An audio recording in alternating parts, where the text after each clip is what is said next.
Hey everybody, today we are debating creation versus evolution, and we are starting right now.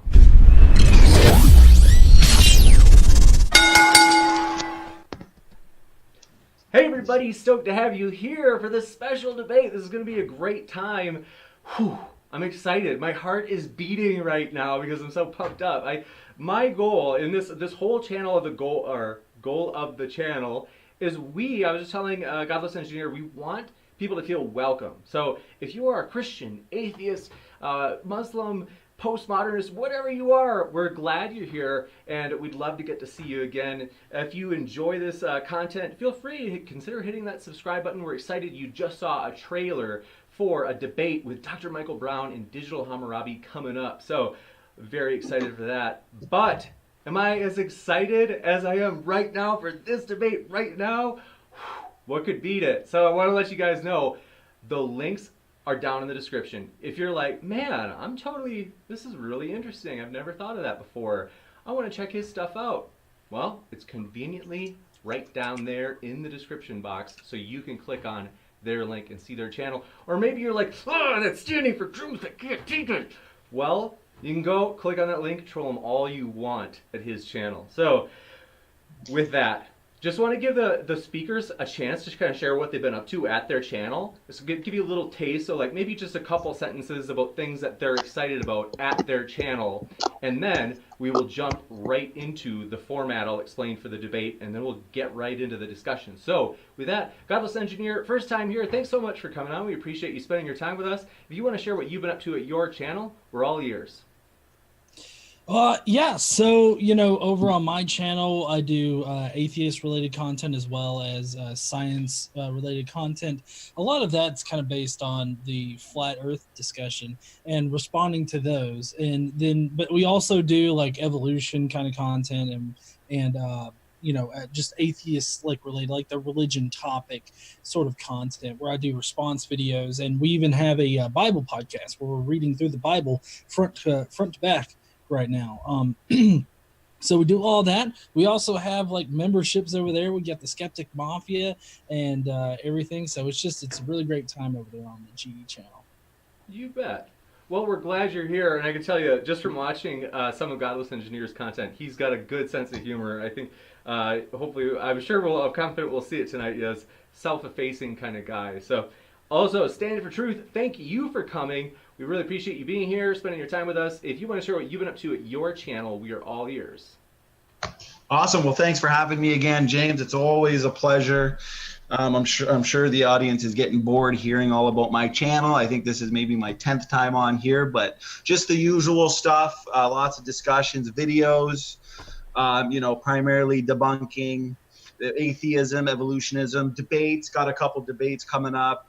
The closest one next week is going to be Ken Hovind versus Jim Majors on evidence for biblical creation, and a couple more fun ones at the end of the month. So I'm pretty excited. I think this is going to be a really wild month. So once again, thanks so much, Godless Engineer, for participating in the debate, and thanks again, James.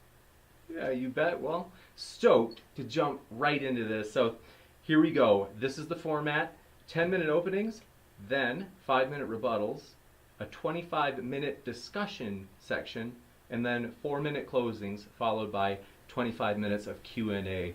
And I'm going to try to move so fast through the Q&A, sometimes I don't get to all the questions, and I promised the debaters we would respect their time by ending it at 25 minutes. So we will fly through that, or I will fly through that in reading the questions. So with that, given that I just realized given that it's creation versus evolution, we hadn't discussed, I'm embarrassed that I hadn't asked you guys who wants to go first. If you guys have a preference, it's really ultimately want it to be up to you guys. Do you guys have a preference on who goes first? I do not. Doesn't matter. I can certainly go first. Doesn't matter to me, James. You got it. Okay. That's easier, more convenient. I don't mind. Then we will, standing for truth, if you're happy with it, we will have you go first. And I am starting the clock for 10 minutes, or setting the clock for 10 minutes. I will start it on your first word. Awesome. Well, I'll just share my screen here real quick, James. You bet.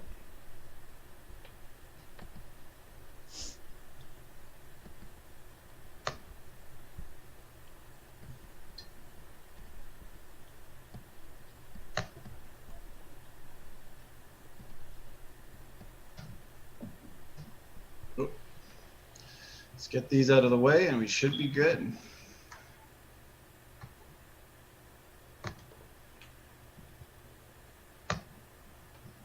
All right, you can see everything good? Yes. Okay, perfect. Well, let's get this party started. Been looking forward to this, so this should be fun. Tonight, biblical creation versus evolutionism.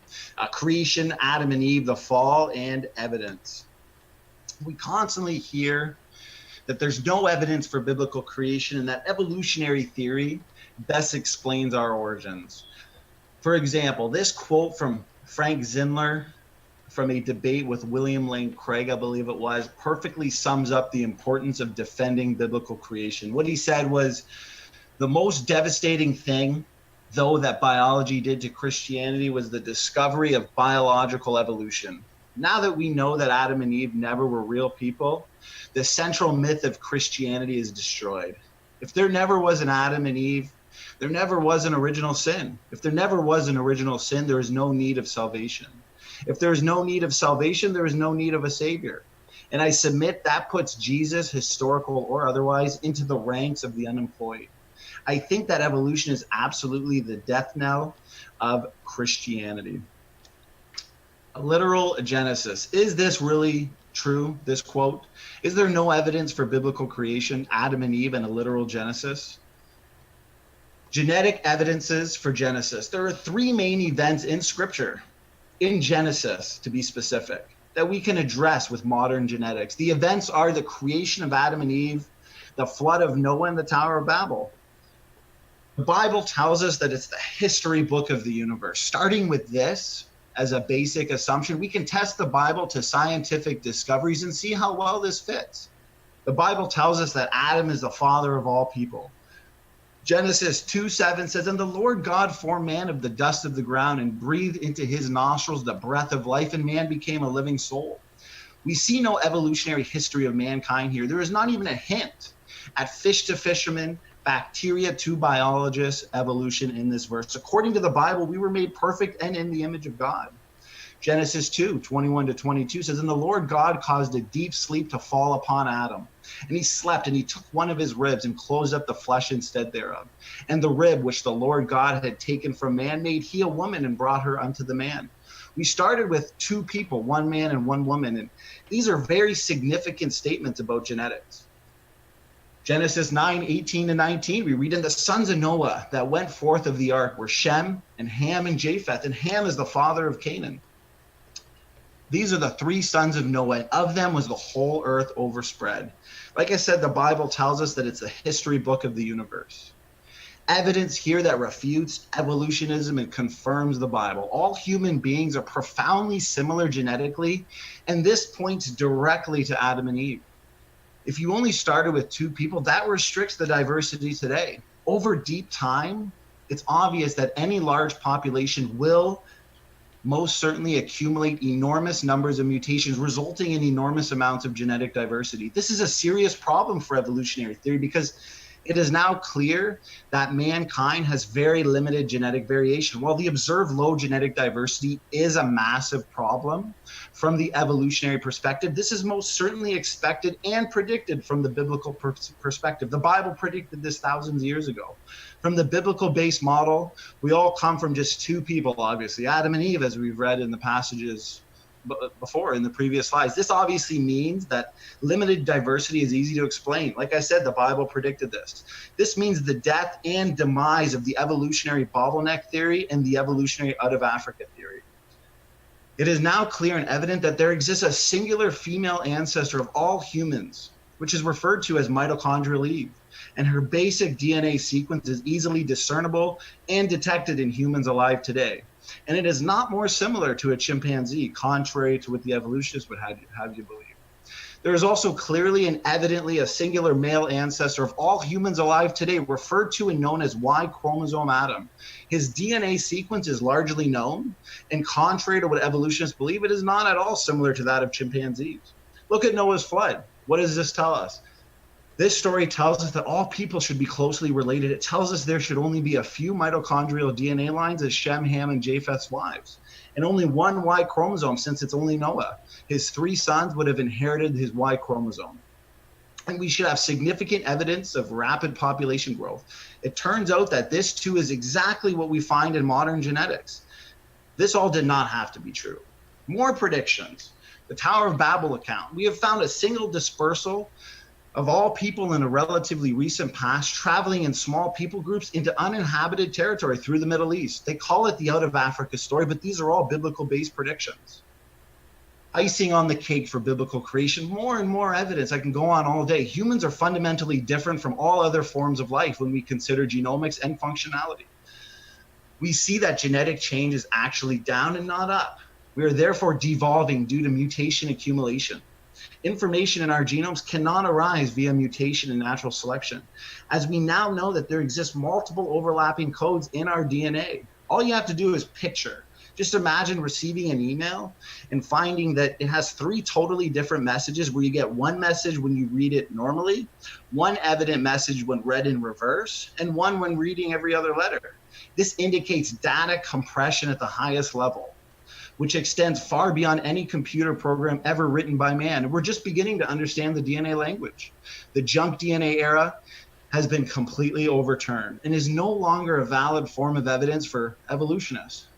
Molecular clocks and other dating methods most consistently point to a young genome. There's actually plenty of evidence that man and dinosaurs coexisted, and there's also evidence that the Earth was once underwater. Quick detour, time to be a big boy now, guys. Now that we've seen just some of the evidence for biblical creation, it's time for evolutionists to grow up and quit believing in fairy tales. There never was a man named Peter Parker who was bit by a radioactive spider, giving him spider-like abilities. The original Spider-Man trilogy with Tobey Maguire swinging from building to building with his spider webs was a great trilogy and all, but it's just not true. You've been lied to. It's time to start believing the truth. Yes, there is evidence for biblical creation, and no, absolutely not. There is no evidence for pond scum to people and goo to you evolution. Devolution is what we observe. Evolution is not. This is what we expect given a biblical-based model. How much more time do I have, James? You got 2 minutes and 45 seconds. Beautiful. Michael Behe said in his book, Darwin Devolves, and it flows perfectly, Darwinian evolution proceeds mainly by damaging or breaking genes, which counterintuitively sometimes help survival. In other words, the mechanism is powerfully devolutionary. It promotes the rapid loss of genetic information. Laboratory experiments, field research, and theoretical studies all forcefully indicate that. As a result, random mutation and natural selection make evolution self-limiting. Darwin's mechanism works chiefly by squandering genetic information for short-term gain. Pond scum to people evolution is pure imagination. It's science to say that dogs produce dogs. It's not science. It's not empirical science to say that dogs, pine trees, bacteria, and whales are related. Evolutionists imagine that mutations make something new and better. Incremental changes is what they say. Evolutionists imagine that all these small-scale variations will eventually add up to make something we don't actually observe. Time, as I've always said, is the hero of the story for the evolutionists. Evolutionists are confused. They confuse adaptation to environments and evolution of higher life forms as if they were the same thing. Evolutionists, as I've said, they're confused. It doesn't take a genius to see that these are different issues. Adaptation can routinely be accomplished by loss of information, but the development of higher life forms always requires a large increase in net information. We're all actually mutant. We can see that genomes are devolving and the genome is rusting out like a car. Things are going down and not up. All modern scientific evidence points to the decay and destruction of an originally perfect design and creation. As I've said, empirical evidence suggests that everything, including all life, is subject to entropic decay. We observe devolution and not evolution. These near neutral, low impact, deleterious mutations, they're degenerating our information systems. Looking backward, the sad reality of this genetic degeneration demands a literal Adam, a literal Eve, and a literal fall. Just look at the decline in ages at death. We can actually see that the lifespan as recorded in Genesis strongly supports the historicity and truth of the Bible, and in particular, the book of Genesis. There's more and more evidence I could go through, but for now, that should be more than enough to give the fatal blow to evolutionary theory. Thanks so much. Thank you very much for that opening statement from Standing for Truth. We'll switch back over to the dialogue boxes, and I will set the timer for 10 minutes. And Godless Engineer, I will start the clock on your first word. All right. Well, thank you, James, for having me here on Modern Day Debate. I really appreciate the chance to, I guess, defend evolution in this particular discussion. I also appreciate Standing for Truth for making the time to come here and debate me about it. Now, so my initial talk here is not going to be in rebuttal to Standing for Truth. Obviously, I was taking notes, but just keep in mind that none of this is meant to refute anything that he said directly. So I'm just going to kind of go through my notes and what I've written down. So one of the best things about any scientific theory is its ability to make predictions. And so if evolution is true, it's predicted that we should find evidence for evolution in a lot of different avenues. Today, I'm going to try to go over biological evidence, fossil evidence, and direct observation. And just to note, it doesn't like one particular piece of evidence or one particular avenue that you go down is not going to refute evolution outright. That's a ridiculous claim for anybody to make, that one single piece of evidence would totally topple all of evolution. So first, let's go through the biological evidence. We should see evidence for evolution in genetics in various ways. The driving force behind this is mutation of genes over generations of organisms. We have directly observed increased genetic variety in the population, increased genetic material, novel genetic material, and novel genetically regulated abilities. Mutations being the driving force of evolution is undeniably proven by modern science. Most of these mutations that occur are neutral. Some are harmful, but those are prevented from propagating throughout the species or the population. And it prevents them from passing it on. And then the good mutations that happen, those allow the organism to survive better in the environment that it's in. So that's about good mutations, bad and neutral ones. Now, there's also a thing called epigenetics, which plays a big role in evolution. In fact, epigenetics only makes sense with respect to evolution. Epigenetics plays into the adaptation that you see, and we can go over that in a little bit more detail if we want to later on in the discussion, but since it wasn't a primary thing in Standing for Truth's opening, I'll reserve that for later. Now, evolution takes a long time to occur. I know it was brought up in Standing's initial thing that time is very important to evolution, and it is, because all of these changes take place over millions of years, and it takes a long time for one animal or one organism to change into a completely different animal or organism. In order for the flood story to make sense, the animals on the ark would have to produce about 11 new species every single day. I mean, that is literally a cat pooping out a completely different animal, and other animals just creating new versions of themselves immediately on first birth, I guess. So that doesn't really make a lot of sense.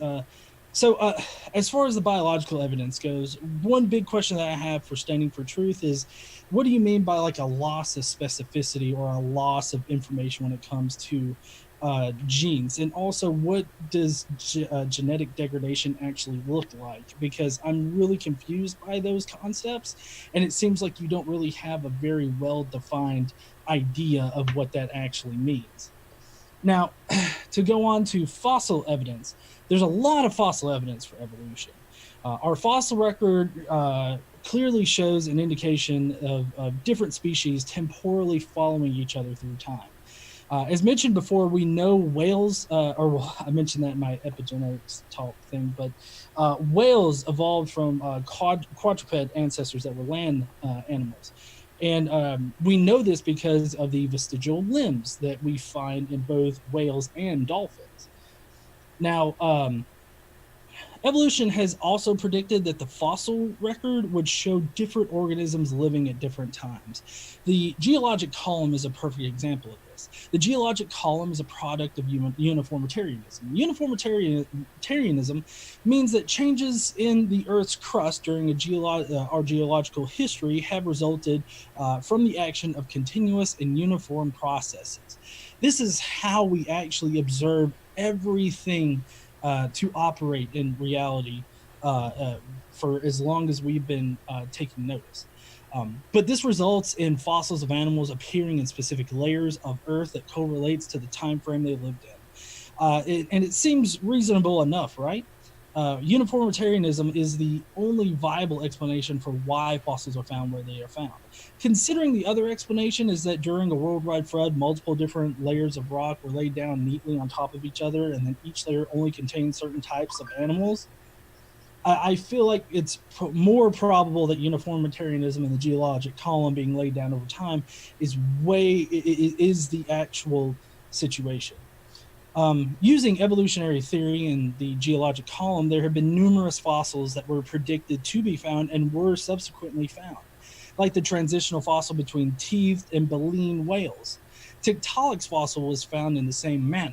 They predicted where and approximately what layer of the Earth it should appear in, and they were able to find those fossils.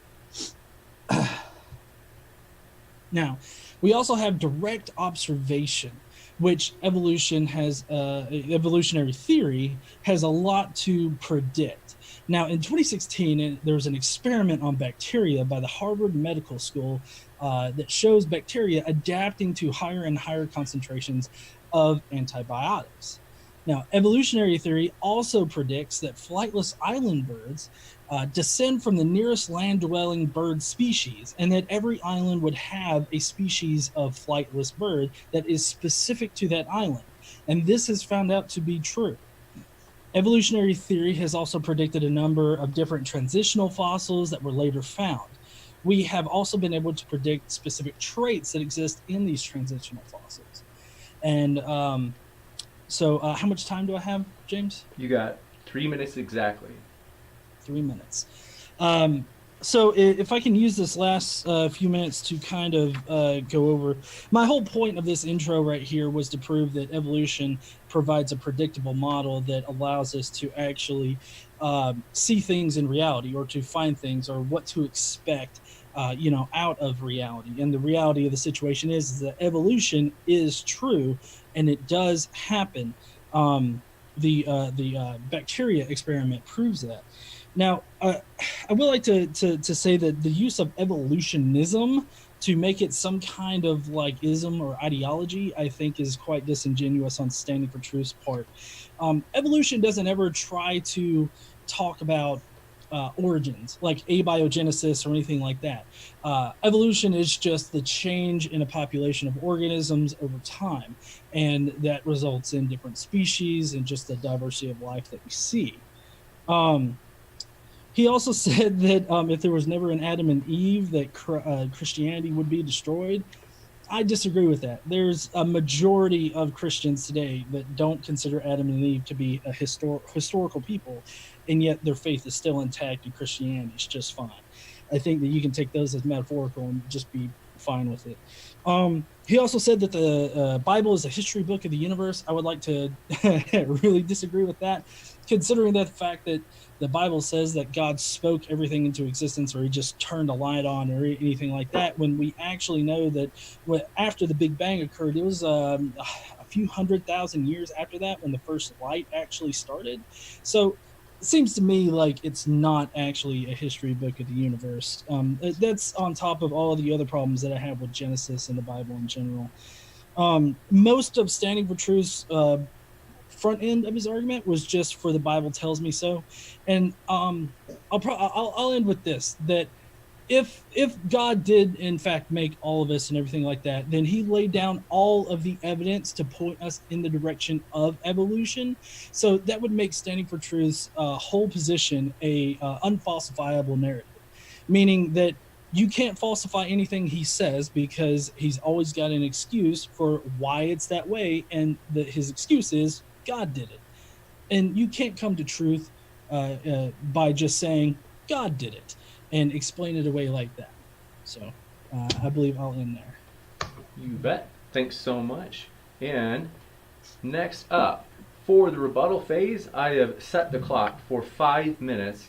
So, standing for truth, when you are ready, I will click start on your first word. Awesome. Well, thanks so much there for your. Forgive me. I just wanted to mention to the chat. I forgot to mention at the start. If you have a question for the Q&A, if you put @modern-day-debate in the live chat and then let us know which debater or if it's for both debaters, that helps us as we will then compile it into a list and ask as many as we can during the question and answer session at the end. And then, super chats. If you have a super chat, it also allows you to make a short comment towards one of the speakers to which they can give a response to. And then secondly, all of the super chats automatically go to the top of the list during the debate or during the Q&A. So with that, thanks for your patience. I will give you your full 5 minutes standing for truth. I didn't mean to cut in on you. So on your first word, I will start the timer for 5 minutes. Awesome. Well, thanks so much for that opening there, Godless Engineer.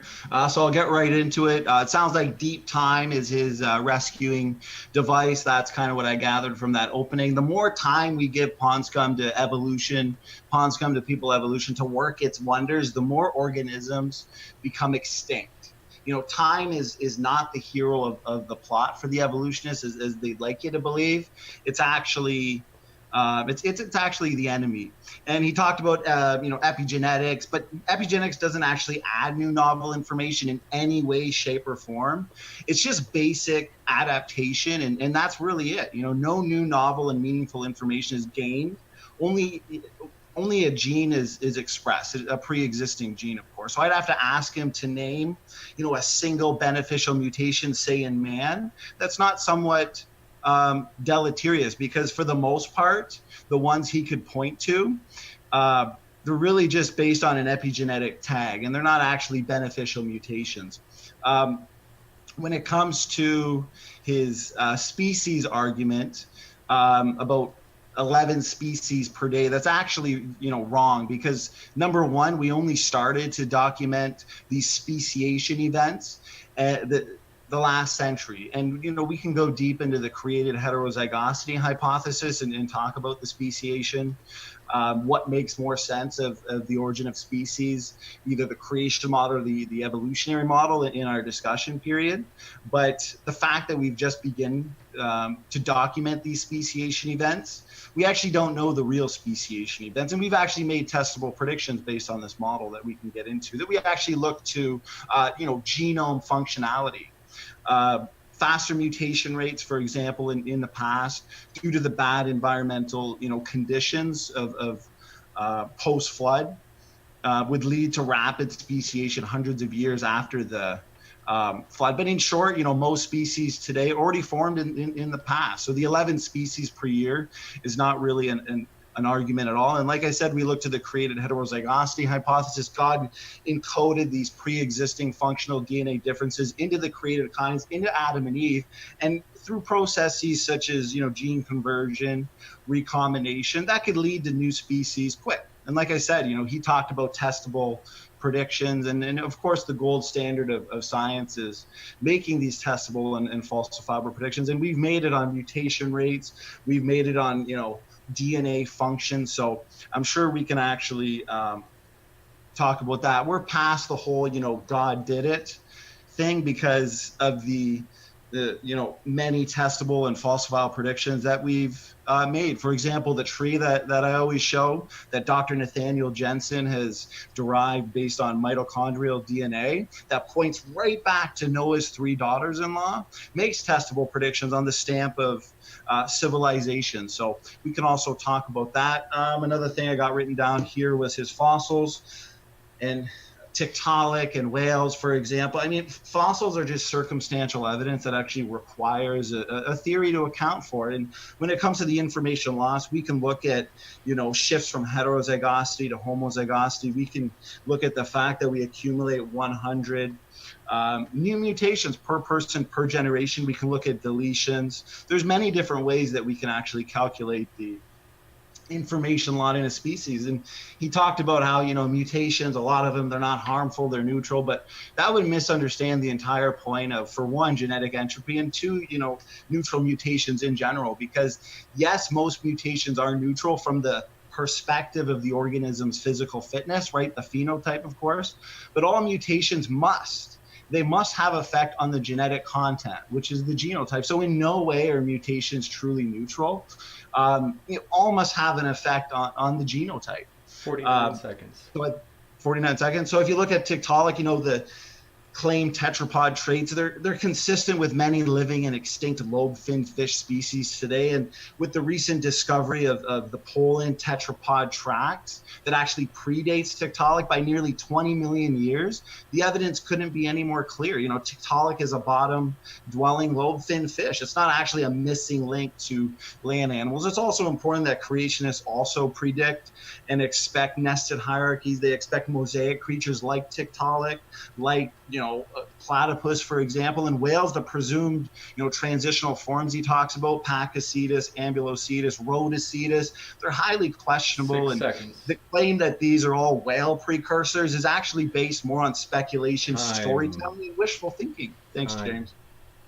Thank you very much, Standing for Truth. We will now kick it over to Godless Engineer. I have the clock set, and I will start it on your first word. Okay, so I'm going to kind of work backward up from his last rebuttal right here, from what I got written down. He mentions about the footsteps or whatnot predating Tiktaalik. That actually wasn't my point in bringing up Tiktaalik as to point to the bridge between sea life and land animals.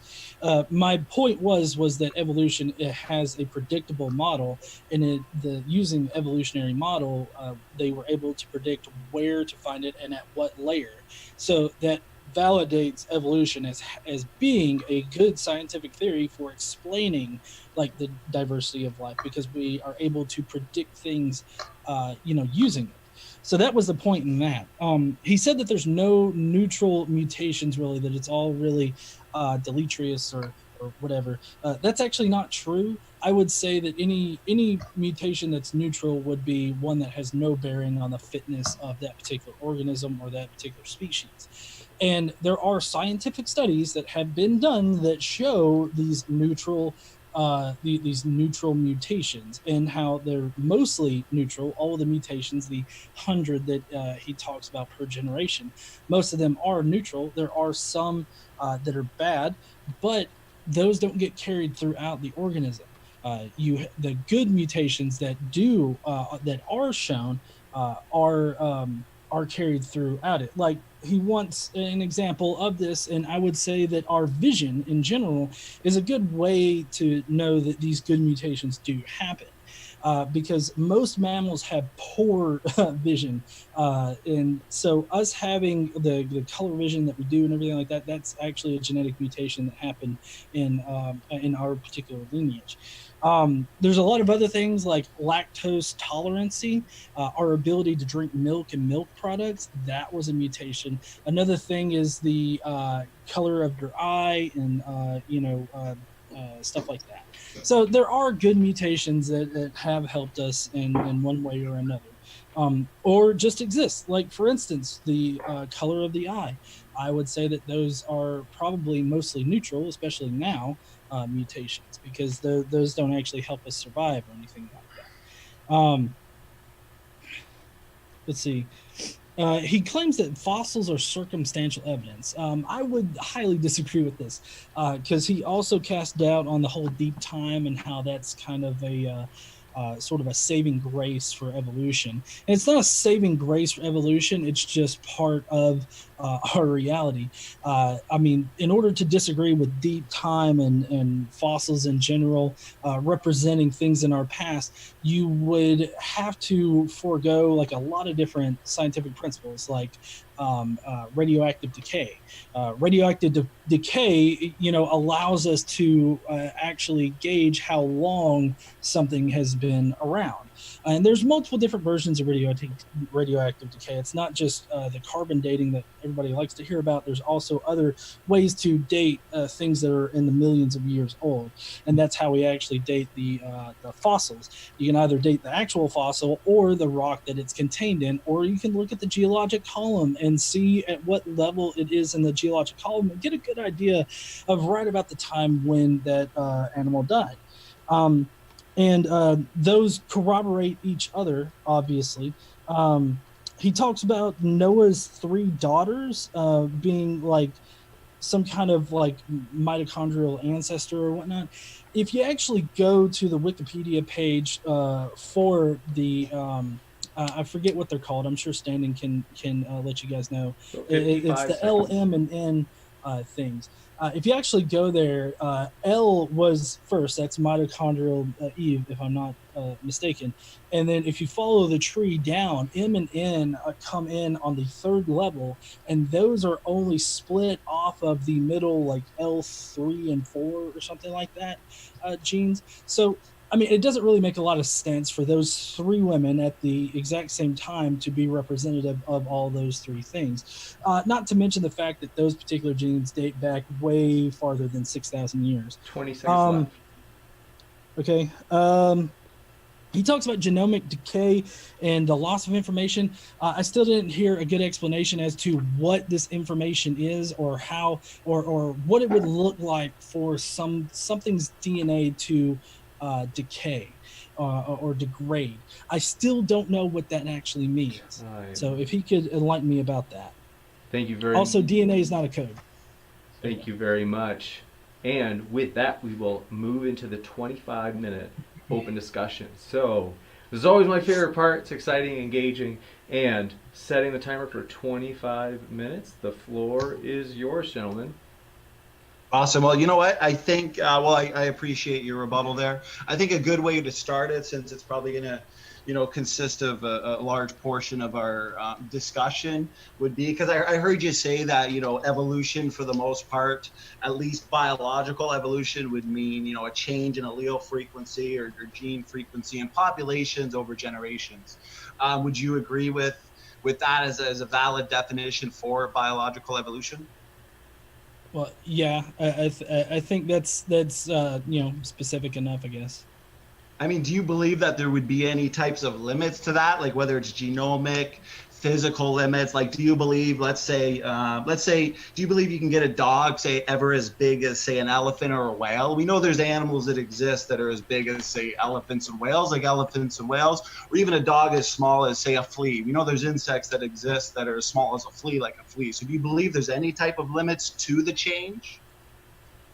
Well, I mean, obviously there's limits, because how an organism is actually, I guess built, if you will, it kind of dictates like how big it can get and whatnot. Like, you can never have a lizard as big as Godzilla.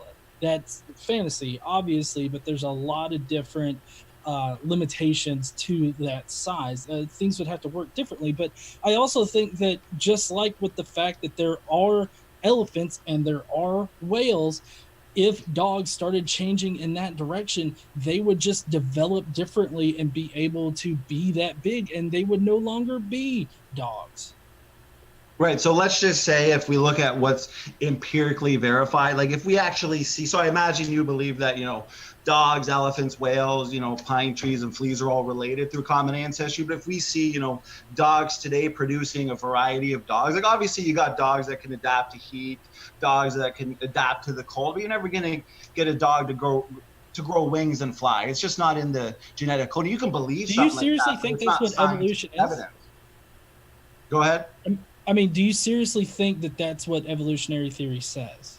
What I want to know, no, I know that it's not going to say that a dog is directly, it's incremental changes over time, of course, because I know you. Okay.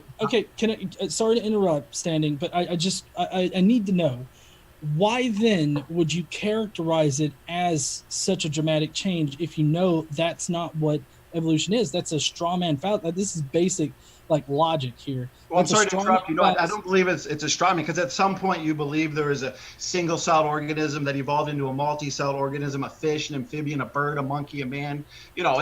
These incremental changes would require, because if we're talking about that type of microevolutionary variation, where you get that change in the frequency of the expression of different traits, me and you, we're not disputing that. And that type of evolution obviously explains the survival No. of this, but not the arrival of this.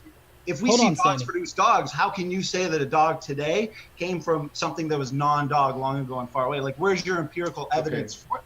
If you believe there's limits, of course. Okay, so first I'll answer what you were talking about first. So we know this because of fossil evidence that we found. We've found fossils in the past that connect dogs to a proto-dog-like animal, and you can trace all of those all the way back. This is another thing that evolutionary theory predicts, is that we'll find fossil series. And so we know, like, the evolutionary line of dogs and what came to be dogs, what we know dogs to be now. Still, you totally strawmanned evolution, and I can't let that go. Well, I'm not really strawmanning it, because you just admitted that. I'm sorry to interrupt. You just admitted that. Well, obviously you're appealing to fossils. Yeah. 1 sec. Just because I know that I think there were maybe 2 points that you made. I want to give Godless Engineer a chance to respond to each one. I think there's. Yeah. No. As long as you get equal time, and then I can address that as well. Go ahead. All right. I'll let you. Just let me hold on. So, you characterized evolution as a dog producing a dog with wings. I mean, is that not how you characterized it? Well, what I'm saying is obviously based on built-in genetic adaptation. Yes or no questions, every single dog. Well, you can take every single dog in the world today and throw them into Alaska, and they're going to adapt. You're going to see over time, you're going to see those traits that are emphasized. You're going to have a population of, say, something like a husky, or take those dogs and put it into the deserts of Australia. Over time, you're going to get those traits emphasized through natural selection, not, random variation. You're going to see probably populations of dingoes, right? Short legs, skinny legs. But at the end of the day, you're still only going to get dogs producing more dogs. You're the one that's saying dogs and elephants and pine trees are related through common ancestry, and you're looking to the fossil record, which I did say was circumstantial evidence, because if all we see is change that's opposite of what is required for that type of pond scum to people evolution, well, you can believe in it all you want, but I'm just telling you that it's not empirical verified science, because we don't observe. And you can appeal to time, of course, all you want, and you can appeal to the fossil record all you want, but what do we see in the fossil record? We see stasis for the most part. We see something like a coelacanth, which according to evolutionists is millions and millions and millions of years old, and then it just disappears in the fossil record for millions and millions of years, and all of a sudden there they are swimming in the ocean today. So there's a lot of inconsistencies with your claims on the fossil record. That's why I believe you might be able to cherry pick some, proto dogs, quote unquote. But at the end of the day, those proto dogs would still be considered a dog to any 5-year-old today. But you're the one that's saying a dog today actually came from something legitimately non-dog long ago and far away. And I'm here to tell you that that's okay to believe that, capital B, but clearly there are limits, genomic, physical, you admitted that. You did say, I think, that, a dog today probably could, given enough time, given enough change, become something as big as an elephant, but it's just not observable science. All we see is limits. That's consistent with, what we would believe based on, say, pre-existing heterozygosity, pre-existing genetic built-in adaptation. Just seems... Okay, can we stop this Gish Gallop? Yeah, go ahead. I was waiting for you to stop, but you just kept on going. Okay, so all right. Honestly, I can't even recall what you were talking about there, because you just kind of seemed to go off on a diatribe. You were denigrating the use of fossils. I would like for you to explain to me, like on your Bible model here, how do you explain all of the different fossils from extinct animals that look incredibly similar to the next species, and then the next species, and then the next species? Answer me, how does the Bible explain those extinct species? But then also, why is it that God has made a linear progression from one animal to another to make it look like they evolved from one another? What are those two things? Okay, well, I appreciate the questions. First off, and I'll answer it as thoroughly as I can. I would say to weaken, the fossil evidence, that you're using. Obviously, fossils, bones found in the dirt, they're not inherited. Traits are inherited. That's why when we look to genetics, we see that it confirms biblical creation. But if you actually want to talk about how we explain the fossil record, well, of course, we explain when you look at the geology of, say, the Earth, we would say, and I think it's pretty obvious that, present processes can't in any way, shape, or form explain what we actually see. Rather, what we see points to, catastrophic processes in the past, which I would say, and you were kind of appealing to uniformitarianism earlier, but I think the catastrophic processes that we clearly see with all the sedimentary layers and so on and so forth, that'd be confirmation of Noah's flood. I mean, I think all the evidence would point to, rapid plate tectonics and all the layers of fossils, all the fossils you actually see. The fact that we see stasis, that's strong indication that biblical creation would better explain it. And secondly, we would see burials by ecosystems. So I think that's better explained as compared to slow and gradual evolution and slow and gradual uniformitarianism. Go ahead. Okay. Let me ask something real quick. Why is it that we only find certain fossils in certain layers? Why is it that we never find a fossil that is supposed to be older in the upper layers, like where it's younger, but we know that those particular organisms didn't exist at that time? Like, why aren't there any fossils of them trying to swim up through the geologic column? They're all laid down very nice and neat in a column, very ordered. Now, uniformitarianism can explain this. How does the Bible explain it? Because a flood does not actually explain it. You're not actually giving me any kind of explanations. You're just saying, oh, well, God did it, and that's it. Well, I mean, I can give you a testable, falsifiable prediction based on what I talked about, catastrophic plate tectonics. I don't know if you'd agree, but I've had evolutionists agree that it does at least look like that there's evidence that the Earth was once underwater. I mean, if you want to talk about fossils, we see marine fossils on mountains and in landlocked areas that are actually far from the sea. And we see, sedimentary rock layers that actually extend, and I'm sure you'd agree with this, over entire continents or even farther. So it at least appears that the deposition of those layers, they had to have been catastrophic, or else there would not have been much fossilization to begin with. I mean, how do you explain fossils to begin with? What do you see? You see fossils of animals giving birth, fish being eaten. Doesn't that suggest sudden and rapid burial? I mean, it seems like all these observations, they are in accord with the biblical flood of Noah, which so covered standing the entire Earth thousands of years ago. I mean, that would be my answer. Go ahead. Okay, so standing, how are mountains formed? Well, we look to catastrophic plate tectonics to explain let's say Mount Everest or the Himalayas, for example, immediately post flood. We look to you would look to continental drift. We actually look to continental sprint, meters per second, continental sprint. And we actually have made a testable and falsifiable prediction. If you can kind of let me explain it, for example, we would say that... But you haven't actually answered my question yet, so I'm a little agitated at this point. I just told you through plate...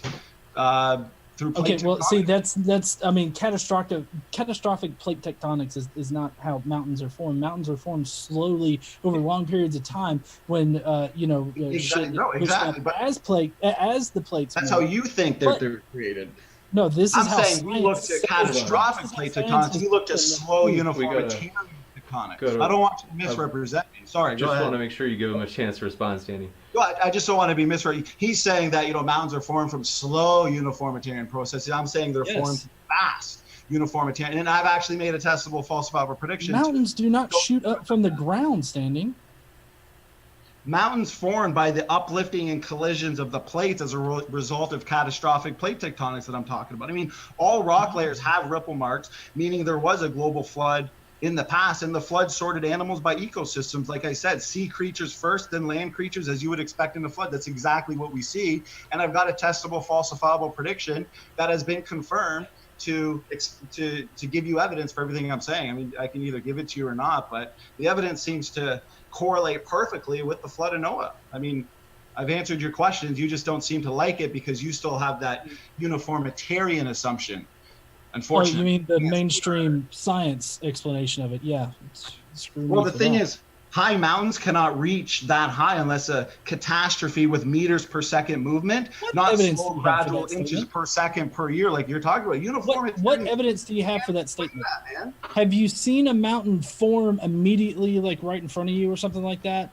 Like, have you seen that happen or something? Well, the global flood is an unrepeatable, unobservable event. That's why we've made a testable, falsifiable prediction. For example, these continents, according to the Bible's description of the fountains of the great deep breaking open, these continents are moving at rapid paces through the floodwaters. So the pre-flood ocean crust, it's dragged down into the mantle core. We call that subduction process, of course. But the prediction comes into play when the cold ocean crust should actually still be cold, since obviously, according to our model, this occurred only thousands of years ago, even though it has descended into the deep hot mantle. So seismic data actually, and you can look this up to yourself, I can provide the paper from NASA, it's actually revealed enormous slabs of cool rock that are under North America. So down in the core itself, what I'm saying, which should be warm, it's actually confirmation of flood geology. And we've seen rapid magnetic reversals, also confirmation of the flood. So everything I'm saying, it's not just a just so story. I don't see how that's confirmation of a flood happening. Can I ask like a totally different question? Like, do you want to move off the topic of, if you want to move off flood geology for now and go back to, because you can ask me another question, but then I want to ask, because I kind of noticed that you didn't really address much of my opening presentation in regards to mitochondrial Eve. When have I had time, Standing? Well, in your rebuttal period, wasn't that to address my opening? Because in my rebuttal period, I addressed your opening for the most part. How many minutes did we get for our rebuttal, Standing? 5 minutes? You expect me to go through all of your claims and everything like that in 5 minutes? But I don't have the luxury of just being like, God did it. But the thing is, that was well, for one, I've already shown you that my explanations are not based on God did it, and even the speciation. Actually, that's the only thing that you have said. You have said that, oh, the geologic column, the thing that we said there, how'd that happen? Oh, God did it. And how do you say that? Oh, the flood did it, which God did. And then everything else has been because God did it. I've given you testable and falsifiable predictions that actually confirm what I'm saying. How are they falsifiable? Give me one of the things that you have said. Tell me how it's falsifiable. Okay, why don't we go into the pre-existing heterozygosity model, for example? We would no. Flood. We were talking about flood. You want to stay on flood. Let's do flood. Tell me, how were your statements falsifiable? The statements that I just told you about the global flood being falsifiable in regards to the catastrophic plate tectonics model, if you want me to go into it again, we would predict, based on the fact that the fountains of the Great Deep broke open and that we're looking to catastrophic plate tectonics versus slow and gradual uniformitarian processes. For one, the mountains that I'm talking about that are formed from the uplifting and the collisions of the plates as a result of this, we've made a prediction. So we predicted that the cold ocean crust, if our model is true, it should still be cold, since this occurred only thousands of years ago. So we how made is that falsifiable? Tell me, how is that falsifiable?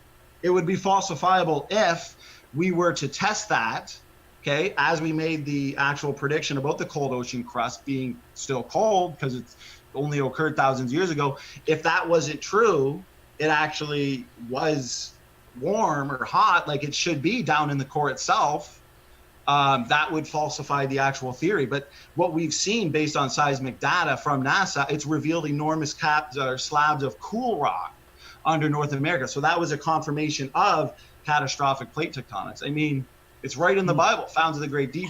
No. How does that prove it? I mean, I'm not really seeing the actual proof here as far as it being distinguished from the scientific model, because we're far off from like the evolutionary model at this point. Okay, this is geology and shit.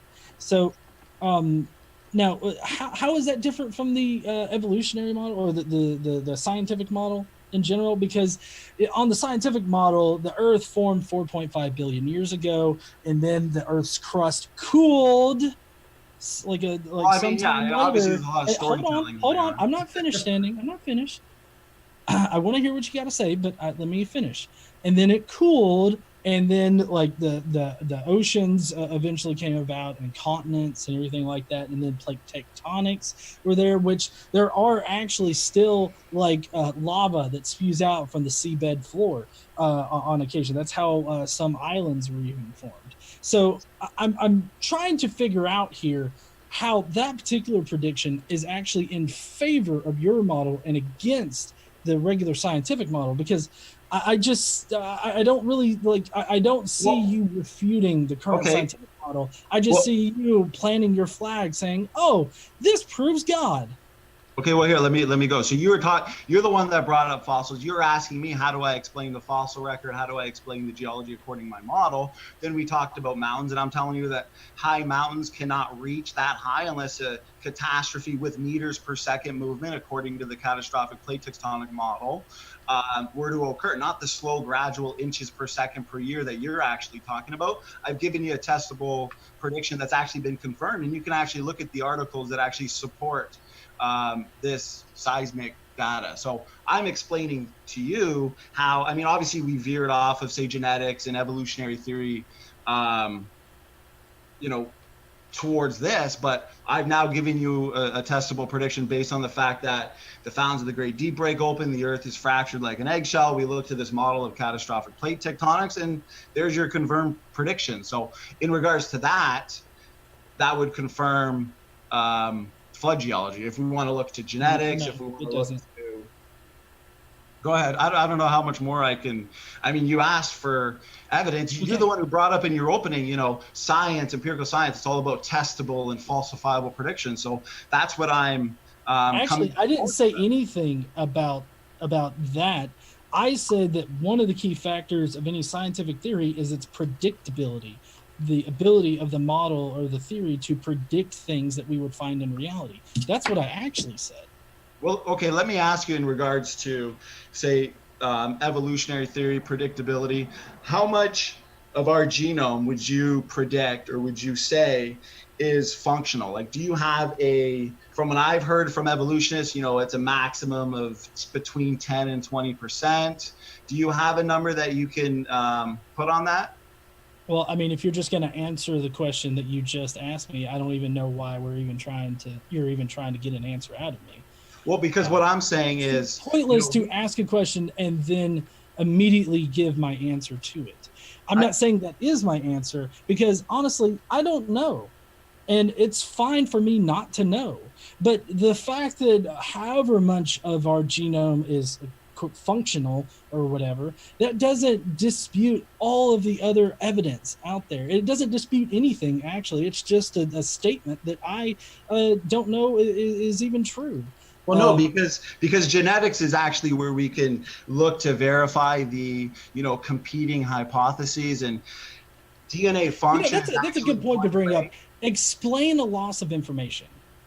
Well, for one, okay, I want to at least finish this because for the audience sake, I want to show them that we do have testable predictions in regards to DNA function. So if you don't want to give us, your answer to how much you believe that it is functional, we've already made predictions. How is that going to help the conversation right now? I really don't understand, like, how me telling you how much of our DNA is functional. Because I want us to have a good discussion on hypotheses, and we want to test those hypotheses to see whose model is stronger. And I'm saying that we've predicted, based on our speciation model of pre-existing functional DNA differences, that we predict that the vast majority of our genome is actually going to be functional. We can see already that based on, say, for example, the ENCODE project, which has given us evidence that over 80% of our genome is at least transcribed in RNA, which suggests function. A lot of it is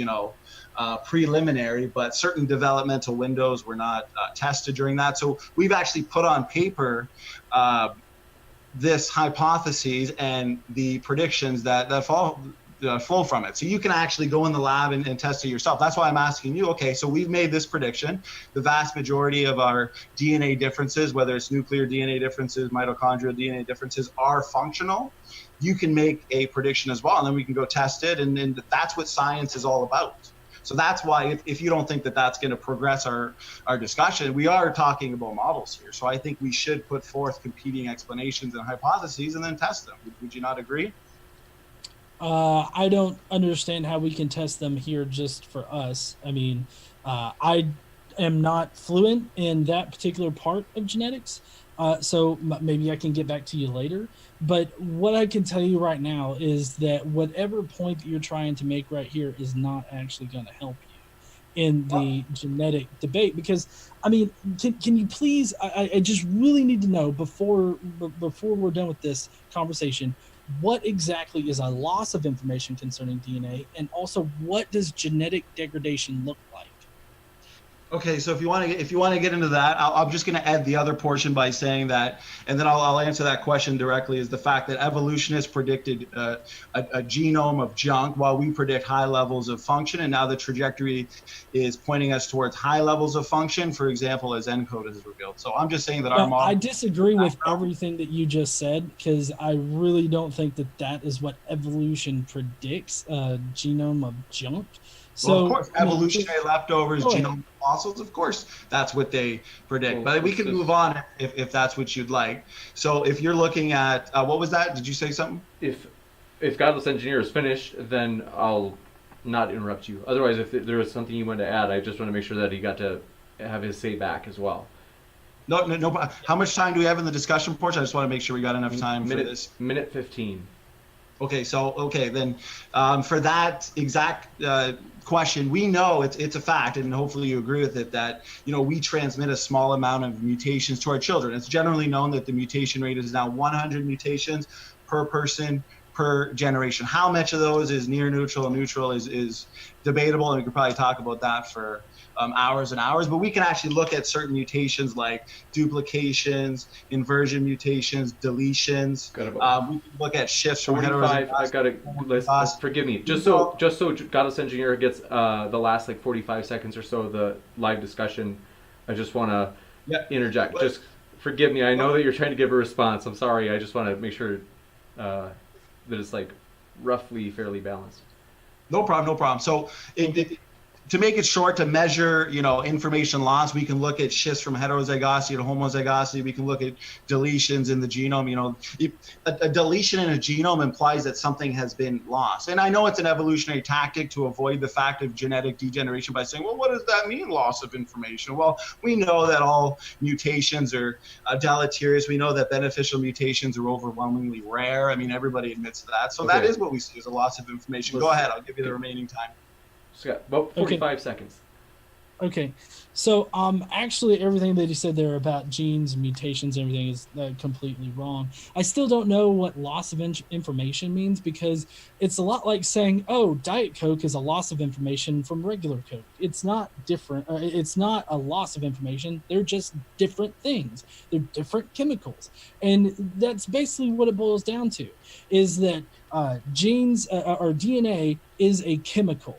And differences in that chemical between one chemical and another person's chemical is not a degradation or a loss of information. It's just a change in genes. So I don't know what this degradation actually looks like. I don't know what loss of information looks like.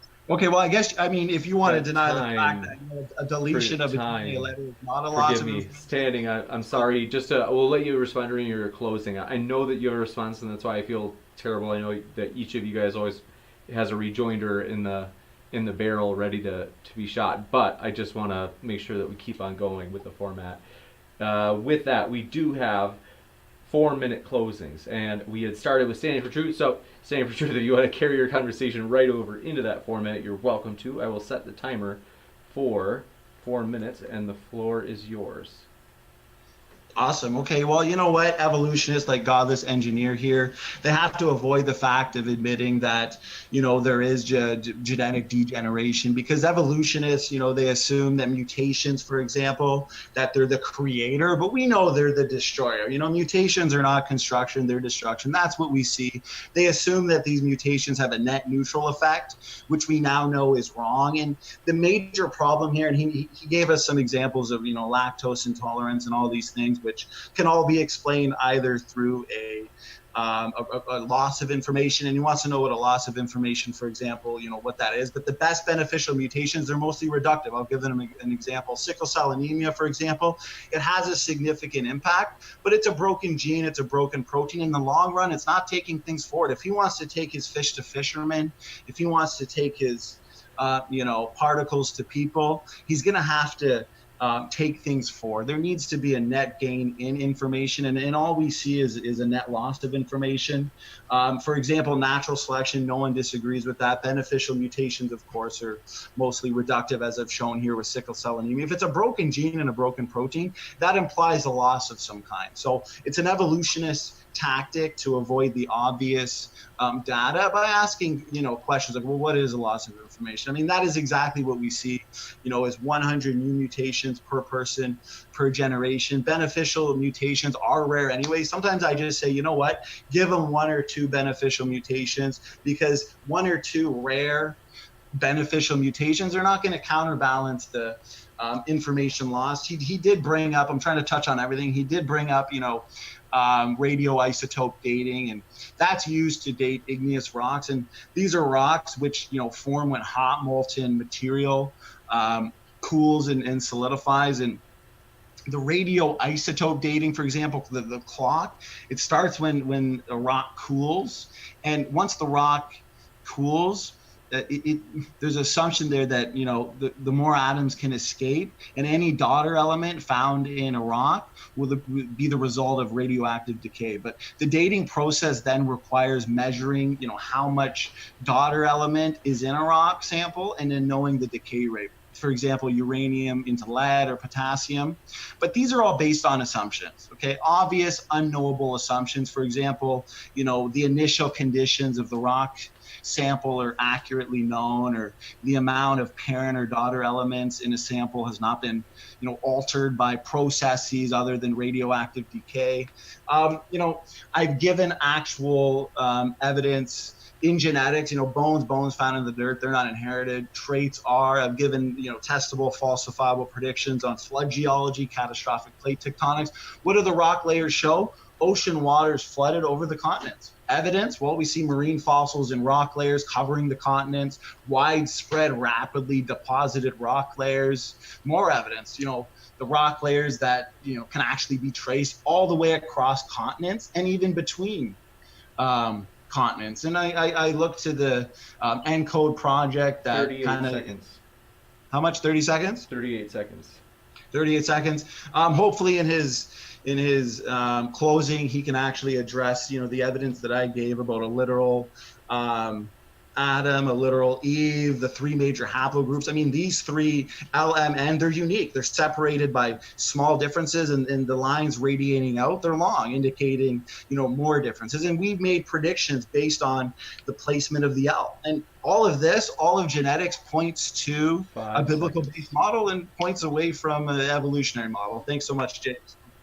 Thank you, Standing for Truth, for your closing statement. And Godless Engineer, I've got the clock set at 4 minutes for you. I'll start on your first word.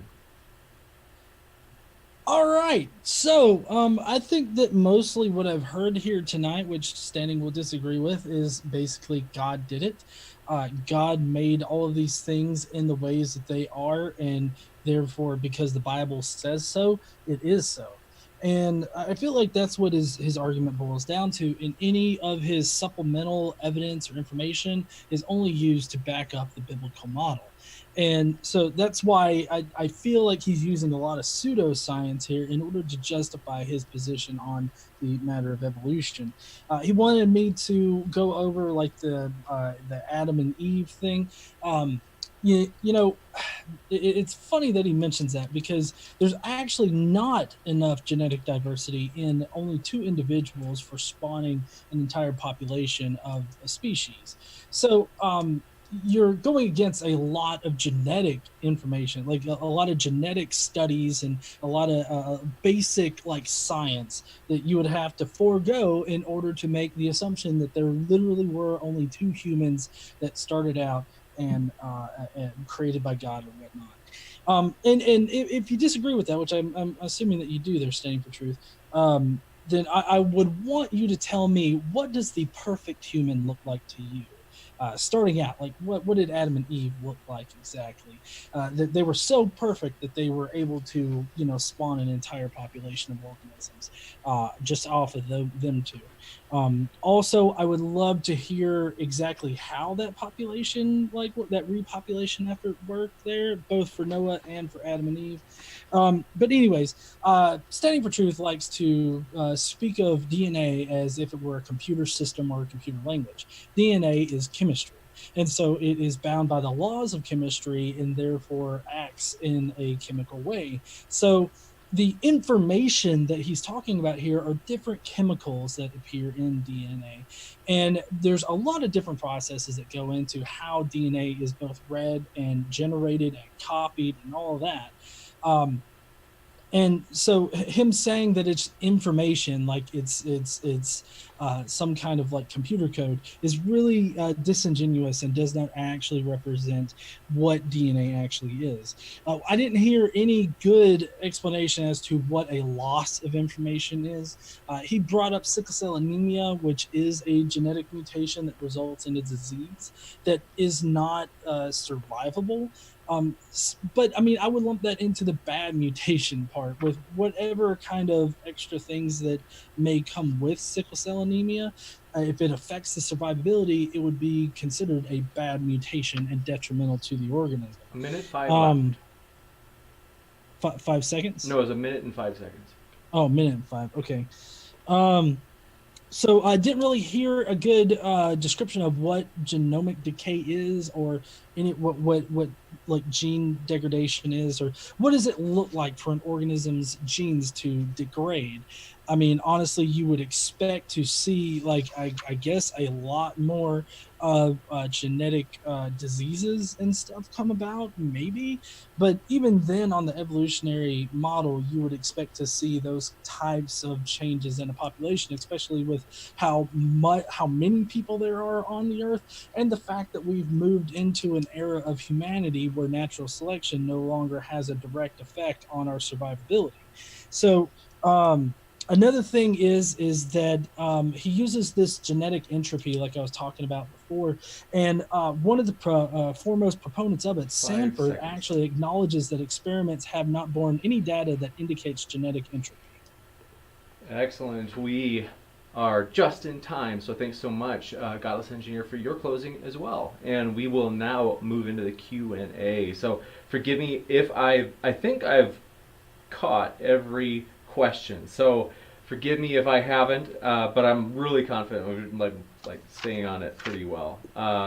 So with that, thanks for your patience, and I'm going to set the timer. I know that in case I had missed any new subscribers, I did just want to give a welcome to the ones that I for sure saw up on the screen. I want to say thanks, Nick Piazza, for joining us, as well as ADP _OZ, Carl Leo, Chrismer, Steve Garnett, N/A, NA, and then Derek Smith, Heavy Holler. Thank you all very much. We're stoked to have you here. And as mentioned at the beginning, we're kind of trying to build an eclectic community. We love diversity of thought. And so no matter where you are in terms of your views or lack of views, whatever you want to say, we're glad you're here. So with that, jumping right into them, I'm going to try to make this quick so that we can get through as many as possible.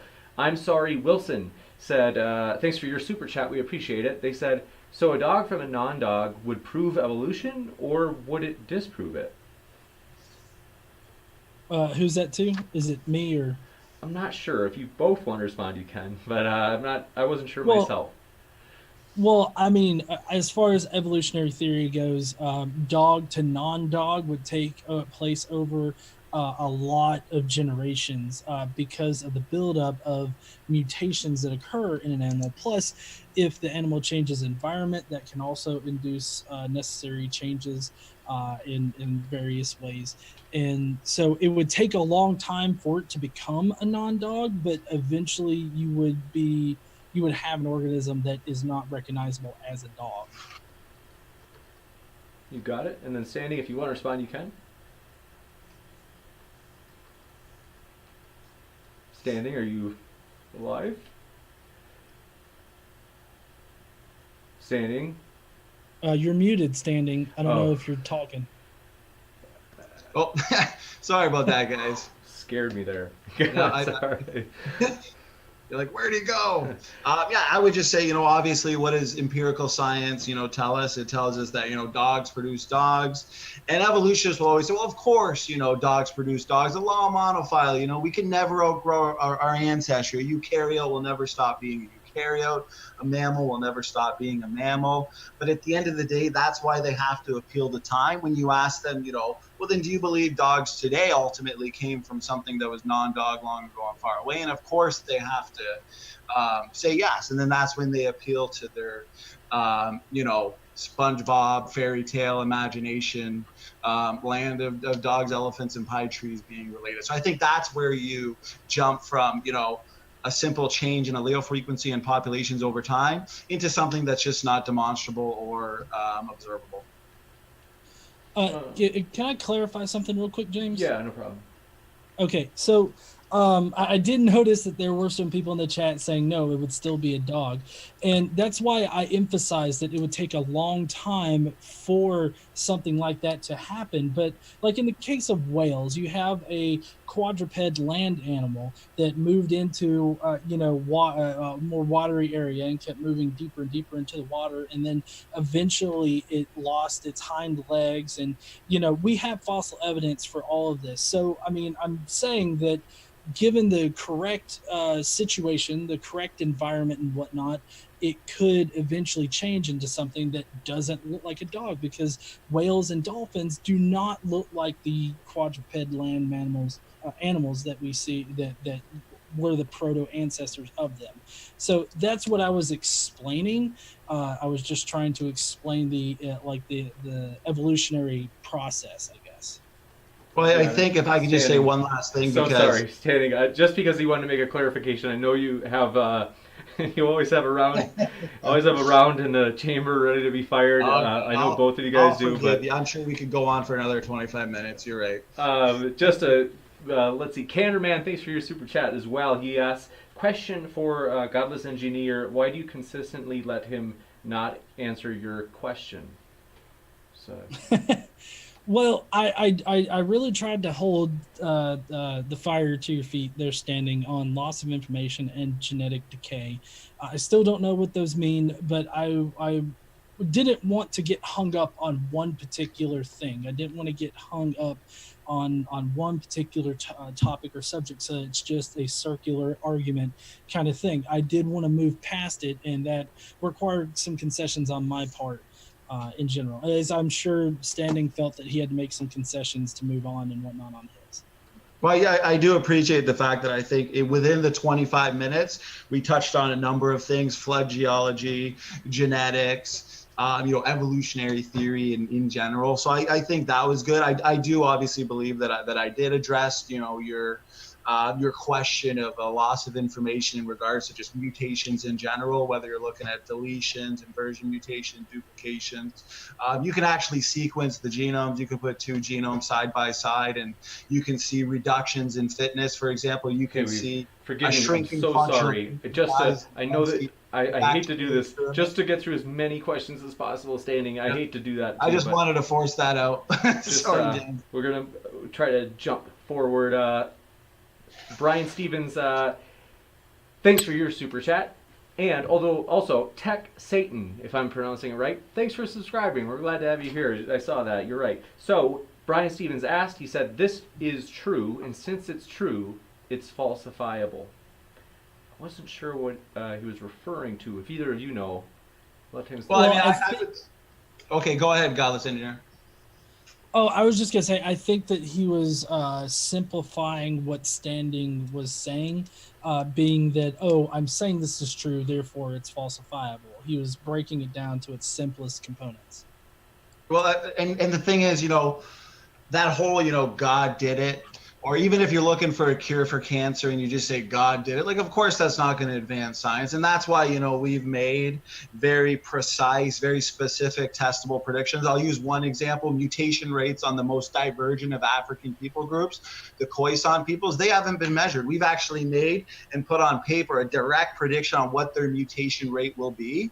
And the evolutionist can go do the exact same thing. The evolutionist actually doesn't want to, for many different factors, many different reasons, but we've we've gone and done that testable prediction. That's not the only one. I mean, we can go on and on and on. The DNA code itself, the functionality versus non-functionality. So now it's not just God did it. We're actually taking, something from the Bible, making a testable prediction and making it falsifiable. So I disagree with the fact that it's just God did it. We've got confirmed predictions and future predictions. So I just don't want to be misrepresented, of course. Gotcha. We just to move forward really quick. Sigifredo Sarabia, thanks for your super chat.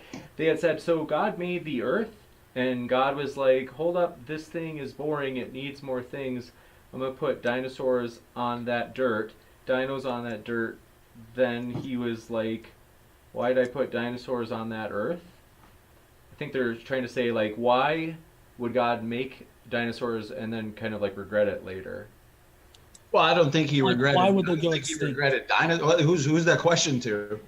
I think it was a super chat. Oh, okay. It's kind of more of a statement. Yeah, if you want to say something, Godless Engineer, go ahead. Oh no, I mean, I feel like the statement is more in the vein of like, why does God allow things to go extinct, or why has 99% of life on Earth actually died or gone extinct?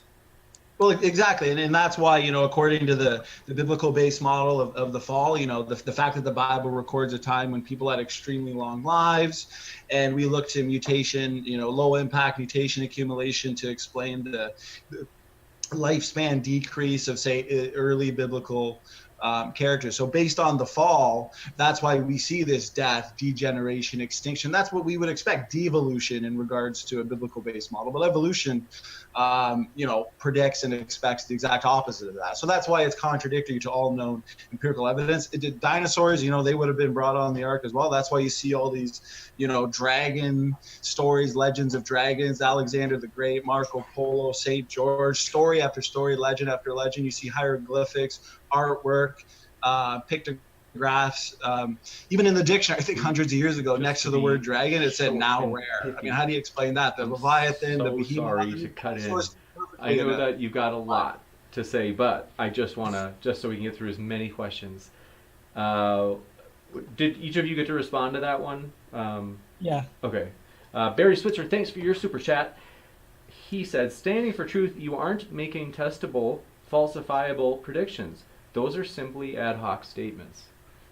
Well, no, so he obviously doesn't understand the fact that in regards to the LMN haplomap, there have been very specific predictions made on the most divergent peoples, say the Khoisan peoples, their mutation rates. There's been actual predictions made on because if this is a marker of time and this is the history of civilization, the LMN, they're very unique. You look at the map, usually I screen share and show that, but they've all seen the map. They're unique. They're separated by, shorter lines indicating, pre-flood times and post-flood times radiating out. So we should be able to read the map, the history of civilization, the Roman Empire, the Greeks, the Persians, and that's actually being done directly from this map. So that is, for one, there's confirmed predictions there and future predictions. So, I mean, they can just put their fingers in their ears all day and all they want, but it is testable and falsifiable predictions, all flowing from the placement of the L. So sorry, just to keep you short. I'm sick of the misrepresentations. Just to keep you short and pithy, I've got to try to move to the next one. DePooch, thanks for your super chat. We appreciate it. I saw you didn't write anything, but if you do want to write anything, you can just put it in at Modern Day Debate as like a normal chat, and I can read it for you because we appreciate your super chat. Brian Stevens, thanks so much for your super chat. He said, caustics, namely, so it's Caustix, claims I don't understand logic because it took me a long time to respond to him. He's a genius, and his moral argument, Kalam, has convinced me of God. I'm not exactly sure. I don't think that's a question. That's just a statement. I think that might be for somebody, Caustix Soda in the live chat. I'm not sure. It is. That's I don't know if it's sarcastic or if you guys are buddies or if you're trying to headhunt. I don't know, but we appreciate your super chat, and that's good to know about Caustix. So we appreciate that. Next one, I'm sorry, Wilson. Thanks for your super chat. This person said, Godless Engineer, where did the water go? Where did the water go? That's a good question. Because in the flood model, do you know how much water it would have required to cover the entirety of the Earth? Because, I mean, I've calculated, and it's a crap ton of water. I mean, it's so much water that we don't know where that water went, because it's way too much water that's actually here on the Earth or even in our local group. Well, where do you think the water came from according to Genesis? Just to see if you're strawmanning. What does Genesis say the majority of the water came from? Go ahead. Well, I mean, it came from up underneath the ground, but there's not, like I'm saying, all of the water on the Earth in general does not account Well, for. we have empirical evidence that there is water. Like, for example, when it talks about the fountains of the great deep breaking open and the windows of heaven were open, it's not like all this water just came from the heavens. You know, we know that there's subterranean chambers that you can actually see and observe today. That, and all the water, you can see it in the oceans. I mean, if you just flatten out all the continents, I mean, you're gonna flood the Earth. There's more to that. Trust me, I know about flattening out the globe. See, the scope and scale of the energy produced by the flood is amazing, and I think that evolutionists, for the most part, they have kind of a warped view of what. We got to keep it short and pithy. We've only got 4 minutes left, or not even. This is embarrassing. I forgot to set the timer on the Q&A. That's super embarrassing. Let me find. I'm trying to think of a rough estimate. How long do you think we've been going for Q&A so far? I think you're about right, 20, 21 minutes. Okay, so let's say we have 4 minutes left, and I hate to cut in, but just next one, we appreciate those. And also, Candor Man, question from Candor Man, thanks so much. They asked, ask Standing for Truth, why deleterious mutations haven't made bacteria die out? Well, that's a good question. I think it was last time that either himself or somebody else asked that. I can't remember. But what's interesting about bacteria, you can just Google, reductive evolution in bacteria, and they are known to, lose genes, lose information. I know Godless Engineer is against, losing information or what it means, but you can just read paper upon paper about reductive evolution in bacteria. And Lenski himself, he's actually observed and demonstrated reductive evolution, because the beneficial mutations, and there have been beneficial mutations observed in his experiment, but they've all been mostly due to, reduction, loss of function, loss of promoter, loss of genes. And what they've done is they've gotten rid of genes short term, but it's long term degeneration. So Lenski, with his long term bacterial experiment, he's actually demonstrating genomic decay. And obviously bacteria, they're going to go through more rounds of natural selection. They have more generations than, say, humans and higher mammals. But even bacteria are being observed to lose information and be susceptible to this genomic degeneration. So it's everywhere. Viruses, bacteria, mammals, everywhere you look, there's genetic entropy. Gotcha. We had a super chat come in. Thanks so much. I'm sorry, Wilson, who said, I'm sorry, could Standing for Truth let Godless Engineer answer? I think that's for you, Standing for Truth. Does he want to answer what I just said or something? What they said, I'm sorry, could Standing for Truth let Godless Engineer answer? I think they thought that you weren't letting Godless Engineer answer. If you want to respond, you can. I think it was a fun debate. Gotcha. Hold on one sec. I could have sworn the fellow Steven Steen either was trolling me or he had said that he shot a super chat in and I didn't want to miss it. I mean, you can never trust that guy, but give me one sec. I'm going to just quick see what I can find. And I could have... Next question, though, in the meantime, was Salem Coop. Thanks for your question. They asked, was there animal death before the fall? Can you give verses to back up your belief? No, I don't believe there is animal. The Bible says that death came by one man, by one man's sin. sin. So no, I don't believe that there is death before the fall. I think, for example, in regards to genetic entropy, I believe that Adam and Eve and the created kinds were created perfectly. For one, with heterozygous gene sites, so that would explain the genetic diversity that Godless Engineer said that there wouldn't be enough of. But yeah, I don't believe that there is death before the fall. And I think the fact that it says, by one man death entered into the world, I think that's clear indication that there wasn't any death before sin, before the fall. If I can ask real quick, Standing, what is your idea of a perfect man or perfect woman? Like, what do they look like in general? What did Adam and Eve look like in the original creation? Sure. Well, I would say that based on, the fact that we inherit 100 new mutations per person per individual, you take that genetic entropy back to a point of least genetic entropy. I don't know exactly what they look like. I can't really draw you a picture, but that would be a genome of, for one, created diversity without any, mutational load, genetic load. So, would blonde hair, blue eyes? Is that? You think blonde hair, blue eyes would be the perfect? Well, I don't believe that they would have a belly button because they were the first created, and that's probably interesting because Adam and Eve's kids, they would know that Adam came directly from God, no belly button. They probably looked like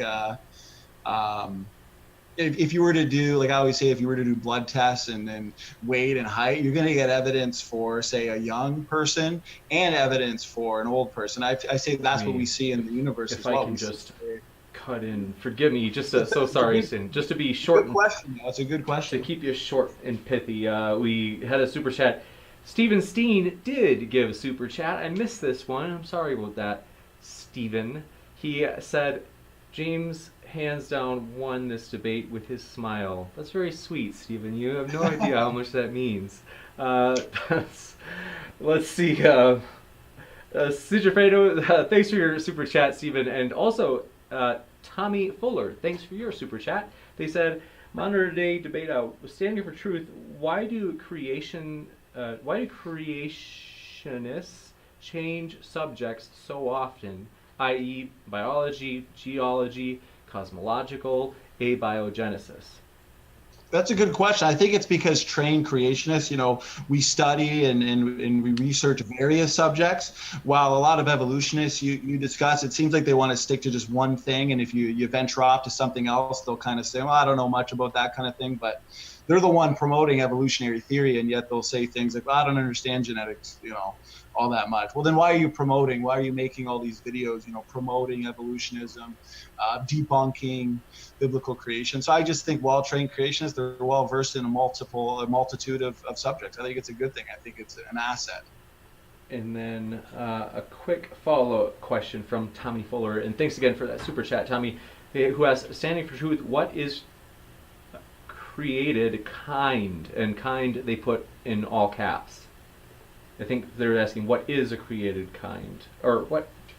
Let me make sure. If an animal can bring forth, it's the same kind. For example, a wolf and a domestic dog, or a wolf and a coyote, they can interbreed. They're probably of the same kind. A wolf and a domestic dog, they can't interbreed with a banana plant or a pine tree. So, they'd be different kinds. So if you can bring forth... Well, that's a bit disingenuous, don't you think? No, I think I just gave you How do you explain ring species? Ring species, if you look at ring species like squirrels and rabbits, any 5-year-old can tell you they're the same kind of animal. And the thing is, if you're losing the ability to interbreed, you're losing information. There's obviously... But no, that totally, like, you're being hypocritical here. Because on one hand, you're like, oh, it's the ability of it to bring forth its own kind, but with ring species, they actually diverge so much genetically that they can't interbreed anymore. So... like they wouldn't like one particular species wouldn't be able to breed with another particular species and bring forth an organism. They would be genetically incompatible. Well, you can look at genetics to identify what's actually related and what's not. For example, orphan genes, taxonomically restricted genes, that can be used to identify what's created, what's not. You can look at unique DNA differences, mitochondrial DNA differences across families, across genus. So there's multiple ways of breeding tasks. So if they could originally bring forth, they're of the same kind. So that's why we got to do various. I know you guys have done a ton of reading, and so that's why I hate stopping you. Forgive me for that. Let's see. That's a that, long I think 4 minutes, James. that does bring us to the end of the Q&A, and I'm really sorry about that. This is we're thinking about doing something different, namely because thanks. Gosh, sorry about this. Okay, really quick, I want to read this off really quick, and then we have to close the Q&A intake. I'm sorry about that. Thanks for your super chat. I'm sorry, Wilson, who said GE and SFT are human animals. So, guys, remember that. Thanks for that super chat. We appreciate that. And then that's a good statement to end it on, I guess. yes, you guys are both beautiful animals. And we had thanks Taliesin Overlander for your super chat, who said, I just want to say, want James to say, woo la loo la you. So, thank you for that. We totally appreciate that. One thing that we said we can't have fun while we're debating.